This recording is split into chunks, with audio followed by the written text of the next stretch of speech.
Um, what's up, y'all? March 1st, Midnight Confessions comes out, and I really just kind of wanted to share the story as to why I wrote this song. Honestly, it was like 1 a.m.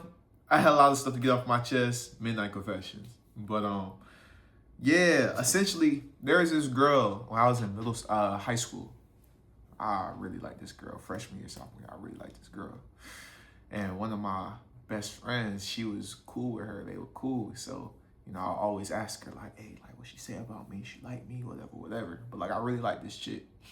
And I ended up moving my sophomore year. So I move or whatever, and I'm having conversations with my homegirl. We used to text here and there. But I was like, how she feel? And my friend was like, nah, Taj, like, she was kind of just playing into it, bro. She ain't really like you for real. And I was like, dang. Like, I really thought she liked me. And that was like actually one of the first times I shed a tear about a girl when I was young. One of the only times I've done that was with her. So, anyways, fast forward, a few years later, I'm grown. See her on not Spotify, but on Snapchat. Spotify's my music. Go check it out. But I see her on Snapchat, so I'm like, you know what? Like, I remember how you did me, but you still fine, and I would still talk to you. Like, I'm finna slide up, and I'm finna try and talk to you. Let's see what's up. And honestly, like, I really wanted to kind of flip that narrative. Like, I knew how it felt to be rejected. I remember shedding tears about you. But you know what? This time's gonna be different because I'm gonna make sure that you like me. I'm gonna try to make you fall in love with me so that if anything happens, you the one pissy about it. You the one hurt about it, not me. That's kind of how I felt for real. Like, I want you, but like I want you to want me more than I want you, honestly. And I remember I was talking to some friends at the time, and one of them knew her from back then, and she was like, "Nah, bro, Tosh, don't do it, don't do it, bro." And I was like, "Nah, it's gonna be different, man. Let me cook." So I get to cooking, and we talking, and I'm learning a little bit about her and all this stuff, and I'm like, okay, like, shout out, you cool. Okay, you believe in God, cool. Oh, you on the worship team, okay. So shout out, okay. So you got some morals here and there, okay. Okay, this how you grown. All right, shout out, cool. So I'm starting to get interested. It seems like it's working out. She might have changed, cool. It seemed like she interested, like I'm there. And I remember going to San Antonio because I was helping my mama out with something. And so I ended up transferring my job. I was working at Top Golf. So I'm like sweeping up my bay and all of this. And some random like 77-year-old dude came up to me and he's like, "Are you having girl problems?" And I was like, "Girl problems?" I mean, I had a girl. She broke up with me. Like, she got stuff going on. Respect there, all love. But this other girl, she cool. I knew her from back in the day. You know what I'm saying? Like, she could be something. Like, we just chilling though. Nothing. I don't think I have girl problems. And he's like, God told me to come and talk to you. The Holy Spirit like pointed you out to me and told me to tell you this. And I was like, God told you to talk to me? What? And he's like, yeah, the Holy Spirit just wanted me to tell you this. And I'm like, okay, like, what is it?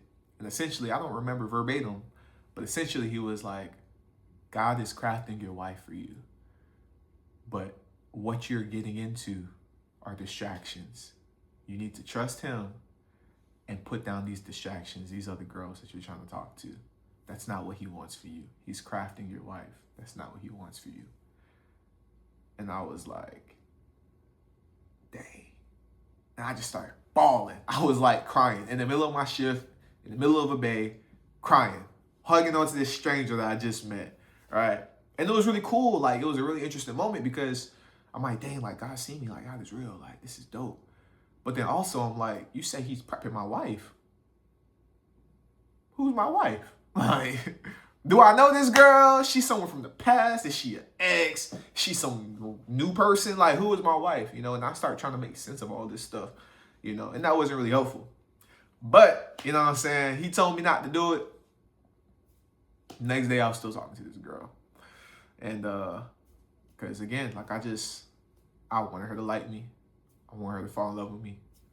I wanted to be in control because screw you for doing me like that when I was a kid. Like, I'm going to change it this time. So I ended up going down to Florida, chilling with my family. But then me and her went out, took her out to a little spot. We out, did some bar hopping with her and her friends or whatever. Cool. And it's starting to get a little high and heavy.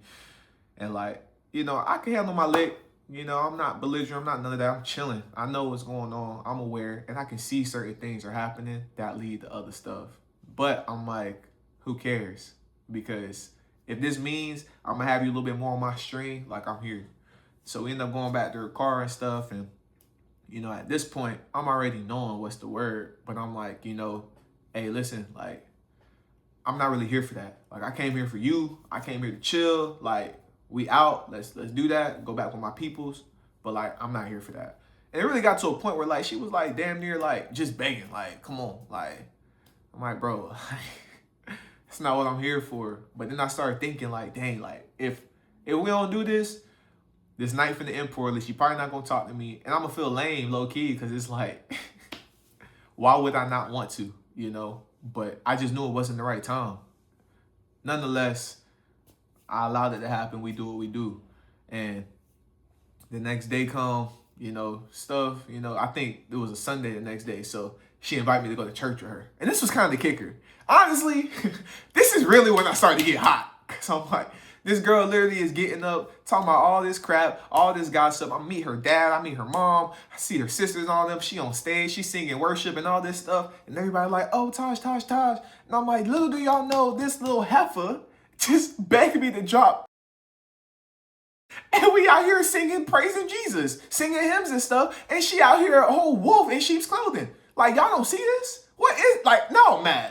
Because I already didn't want to do that. And again, as a man, I can take responsibility. I didn't want to do that. But now I'm like, all right, this is crazy, bro. This is wild. Anyways, we go. The next day, I think we went and got some breakfast or something. And at this point, I could really start seeing the dynamics shifting.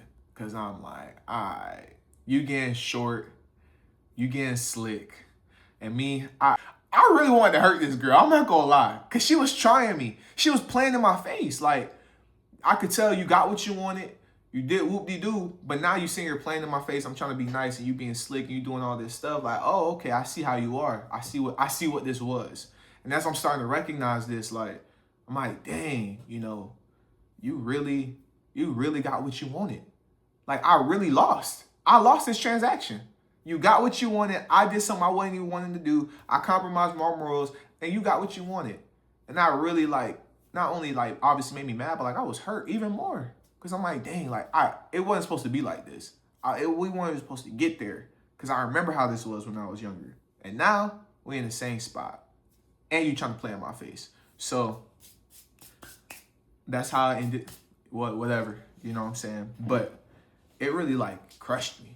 Like, I kind of felt like a shell of a man, because what man, like, goes back on his own morals, What man presents himself to be, this leader who's trying to lead the youth and do all this stuff and teach people, but yet can't even get his own stuff together, This is not who I wanted to be remembered. This is not how I wanted the situation. It wasn't supposed to go like this. And I felt even worse because I was warned. God literally came down. It was like, Taj, don't do it. Trust me, I got you. And I was like, nah, bruh, I see what you're saying, but I know better. And I ended up putting myself in that situation, and it sucked. Like, I literally felt like I had I felt like I had nothing inside. Like, I felt like a void inside of my heart, and just my soul. Like, I really felt empty. And that sucked. So that's kind of what inspired me writing this song, Midnight Confessions, because I didn't know what else to do with it. And as y'all come to realize, like, my pen that's like my heart exposing itself, and I get to do it through music. But, the reason I get to share this, or the reason I am sharing this story, is because, it really does reveal, like, a human condition that we have. Like, a lot of us lie to ourselves, and I was lying to myself. This is who I am, this is who I am. But on the inside, this is where my heart really at, and this is really who I am. I ain't really like you because I liked you. I liked you because it was convenient for me, because I wanted you to feel the way that you made me feel. And that's evil. That's dark, you know what I'm saying? And a large part of that, me making these mistakes and, kind of feeling isolated, like, a lot of this we'll just kind of sit with as people, and just get numb to it. And I mean, I was numb to it for a while, you know, when I was, you know, back in the day. But like at this point, I'm like, dang, like something's got to change. I can't keep running into these walls with these girls. I can't keep running into these walls with myself, because who I know I can be and who I really want to be, it just don't add up. And I feel like I'm not the only one who's felt that way before, you know. And it kind of just makes me want to, like, you know, be an encouragement, share this story, because I'm like, you know, maybe y'all have been in these situations. Y'all trying to force relationships with people who you know damn well you ain't supposed to be with.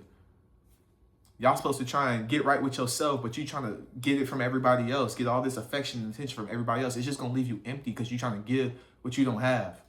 And that's how it was for me. I thought I can try and get this girl to love me, but did I know what love was? Did I really understand what that? Did I even have love for myself? Because if I did, I wouldn't even put myself in that situation. I would have took heed a while ago from when my homeboys was telling me don't do it. My homegirls was telling me don't do it. But I didn't, you know. So yeah, that's Midnight Confessions. It's coming out March 1st. And if you do feel like you kind of in that type of situation, man, like the love that we looking for, the love that we all want, man, that comes from God, bro. Like genuinely. And there's no way that I could have, even if I got this girl or whoever it was, like there's no way I could have been able to do that well, because I didn't even love myself. Like it's just real, you know. So yeah, I hope y'all enjoy the story. That's all.